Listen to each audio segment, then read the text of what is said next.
क्या आप जानते हैं कि लगभग 2100 साल पहले एक ऐसी चमत्कारी मशीन बनाई गई थी जो हमारे ब्रह्मांड के रहस्यों को समझने में मदद करती थी।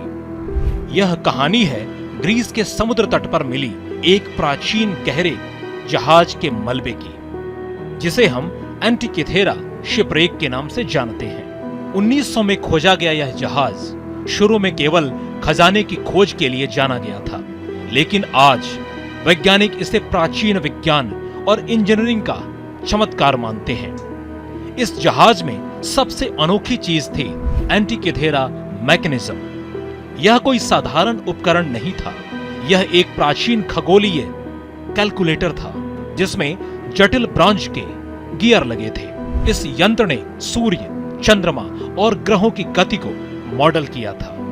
गहरे अध्ययन से पता चला कि इसमें 9 अलग अलग संकेतक थे, जैसे चंद्रमा का चरण, सौर ग्रहों की स्थिति, सूर्य और चंद्रमा का संयोग। हर अंगूठी और गियर का अपना विशेष कार्य था। उदाहरण के लिए, जब सूर्य और चंद्रमा के सूचक एक साथ मिलते तो वह नवचंद्र यानी नया चंद्रमा को दर्शाता था। जब वह एक दूसरे के विपरीत होते तो पूर्णिमा अर्थात पूरा चंद्रमा का संकेत मिलता था। यह केवल एक वैज्ञानिक उपकरण नहीं था, बल्कि ब्रह्मांडीय व्यवस्था की एक झलक था। प्राचीन वैज्ञानिक जानते थे कि ब्रह्मांड में सब कुछ एक दिव्य संतुलन से चलता है।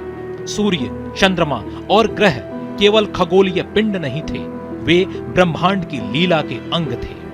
प्राचीन लोग यह समझते थे कि यह यंत्र उन्हें ब्रह्मांड के गूढ़ नियमों से जोड़ता था। यह यंत्र बताता था कि कैसे हर घटना, हर ग्रह का चक्र एक दिव्य योजना का हिस्सा है।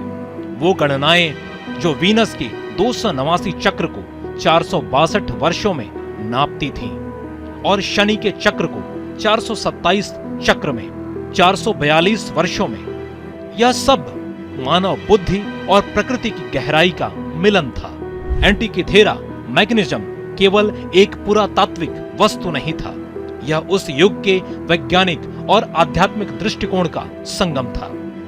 यह हमें याद दिलाता है कि विज्ञान और आध्यात्म का संबंध कभी विरोधाभासी नहीं था, बल्कि यह दिखाता है कि ब्रह्मांड का हर नियम, हर गणना एक दिव्य व्यवस्था की ओर ले जाता है।